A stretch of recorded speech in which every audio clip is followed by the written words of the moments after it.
سوچو، ایک دن دنیا بھر میں ایسی تباہی پھیل جائے گی جسے انسان چاہ کر بھی روک نہیں سکے گا۔ ایک دیوار جو ہزاروں سالوں سے صرف اور صرف ٹوٹنے کا انتظار کر رہی ہے۔ حضرت ذوالقرنین نے آخر کس چیز کو روکنے کے لیے وہ دیوار بنائی تھی؟ ایک ایسی دیوار ہے جس کا ذکر قرآن میں کیا گیا، ایک ایسی دیوار جو دو پہاڑوں کے بیچ بنائی گئی تھی، ایک ایسی دیوار جس نے ایک پوری خوفناک قوم کو دنیا سے الگ کر دیا۔ لیکن سوال یہ ہے، کیا وہ دیوار آج بھی موجود ہے؟ ہزاروں سالوں سے لوگ اس دیوار کو ڈھونڈنے کی کوشش کر رہے ہیں۔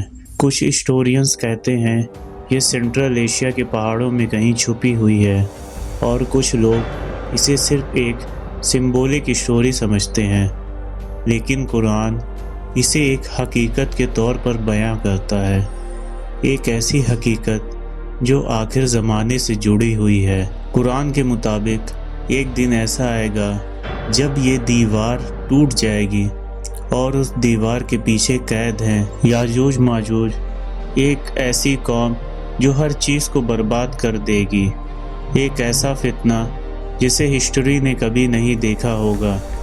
لیکن یہ سب شروع کیسے ہوا؟ کون تھے وہ بادشاہ جس نے اتنی عظیم دیوار بنائی؟ اور آخر اللہ نے قرآن میں اس کہانی کو کیوں مینشن کیا؟ آئیے قرآن سے سمجھتے ہیں۔ قرآن میں ایک شخصیت کا ذکر آتا ہے جسے ذوالقرنین کہا گیا۔ قرآن میں ذوالقرنین کو ایک انصاف پسند، اللہ پر ایمان رکھنے والا رولر دکھایا گیا ہے۔ قرآن کے مطابق اللہ نے ذوالقرنین کو طاقت دی، حکومت دی اور دنیا میں انفلوئنس دیا۔ وہ ایک ایسے بادشاہ تھے جو ہر فیصلے انصاف کے ساتھ کرتے تھے۔ انہوں نے اپنی جرنی کے دوران دنیا کے کئی ریجنز ٹریول کیے، ایسٹ ویسٹ، اور پھر ایک ایسی جگہ جہاں سے اس مسٹری کی اصلی شروعات ہوتی ہے۔ قرآن بتاتا ہے کہ ذوالقرنین اپنی جرنی کرتے کرتے دو بڑے پہاڑوں کے درمیان ایک علاقے میں پہنچے۔ یہ جگہ آئسولیٹڈ تھی، وہاں کے لوگ الگ لینگویج بولتے تھے اور وہ لوگ خوف میں جی رہے تھے۔ انہوں نے ذوالقرنین سے کہا، یاجوج اور ماجوج ہمارے علاقے میں فساد پھیلاتے ہیں۔ سوچو کتنا ڈر رہا ہوگا کہ پوری کی پوری قوم ایک پاورفل بادشاہ کے سامنے مدد کے لیے کھڑی ہو گئی۔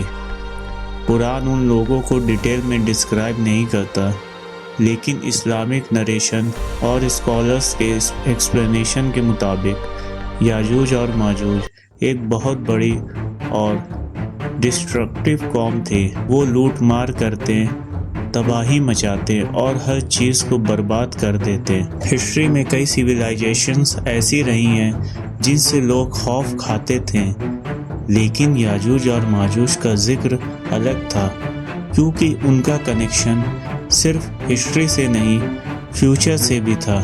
اب سوچئے ہسٹری میں جو چیزیں ہوئی وہ فیوچر میں بھی ہوں گی یاجوج ماجوج کی طرف سے۔ قرآن کے مطابق ان لوگوں نے ذوالقرنین سے کہا، ہم آپ کو ٹیکس دیں گے، ویلتھ دیں گے، بس ہمارے اور ان کے درمیان ایک دیوار بنا دیجئے۔ لیکن یہاں ذوالقرنین کا کیریکٹر سمجھنا بہت امپورٹنٹ ہے۔ انہوں نے ان سب سے ویلتھ نہیں مانگی، ٹیکس نہیں مانگا۔ انہوں نے کہا، جو اللہ نے مجھے دیا ہے وہ زیادہ بہتر ہے۔ یہ لائن صرف ایک ڈائلاگ نہیں تھی، یہ بتاتی ہے کہ اصلی طاقت صرف پاور یا پیسہ نہیں ہوتی، اصلی طاقت اللہ کی رہنمائی ہوتی ہے۔ لیکن اب سوال تھا، ایسی دیوار کیسے بنے گی جو اس خطرناک قوم کو روک سکے؟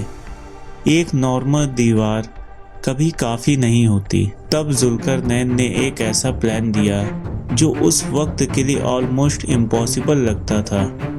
انہوں نے کہا، آئرن کے بڑے بڑے بلاکس لاؤ، پھر ان آئرن بلاکس کو پہاڑوں کے درمیان جمایا گیا، آگ جلائی گئی، ہوا میں دھواں بھر گیا، اور جب لوہا لال ہو گیا تو اس پہ مارٹن کاپر ڈالا گیا۔ سوچو، ہزاروں سال پہلے دو پہاڑوں کے بیچ آگ، لوہا اور پگھلا ہوا تانبا مل کر ایک ایسی دیوار بنا رہے تھے جسے توڑنا آلموسٹ ناممکن ہی تھا۔ قرآن کہتا ہے یاجوج اور ماجوج نہ اس دیوار کو پار کر سکیں اور نہ اس میں سوراخ کر سکیں۔ ایک قوم جو تباہی مچاتی تھی اب قید ہو چکی تھی، لیکن اس کہانی کا سب سے ضروری حصہ ابھی باقی تھا۔ ذوالقرنین نے دیوار کمپلیٹ ہونے کے بعد کہا، یہ میرے رب کی رحمت ہے، لیکن پھر اس نے ایک وارننگ بھی دی، جب میرے رب کا وعدہ آئے گا تو وہ اس دیوار کو گرا دیں گے۔ اس کا مطلب یہ دیوار ہمیشہ کے لیے نہیں تھی، ایک دن ایسا آئے گا جب یہ دیوار ٹوٹ جائے گی اور اس کے بعد دنیا ایک ایسے فتنے کا سامنا کرے گی جس کو امیجن کرنا بھی مشکل ہے۔ آج ہزاروں سال بعد بھی لوگ ایک ہی سوال پوچھتے ہیں، آخر وہ دیوار کہاں ہے؟ کیا وہ اب بھی موجود ہے یا ہسٹری نے اسے ختم کر دیا؟ لیکن شاید سب سے بڑا مسٹری یہ نہیں کہ دیوار کہاں ہے، بلکہ یہ ہے کہ اللہ نے اسے قرآن میں کیوں بیان کیا۔ اگلی ویڈیو میں ہم جانیں گے کون تھے ذوالقرنین، کیا وہ ایک نارمل سے بادشاہ تھے یا ہسٹری کے سب سے مسٹیریس رولر۔ تب تک کے لیے اپنا خیال رکھیے، ملتے ہیں اگلی ویڈیو میں۔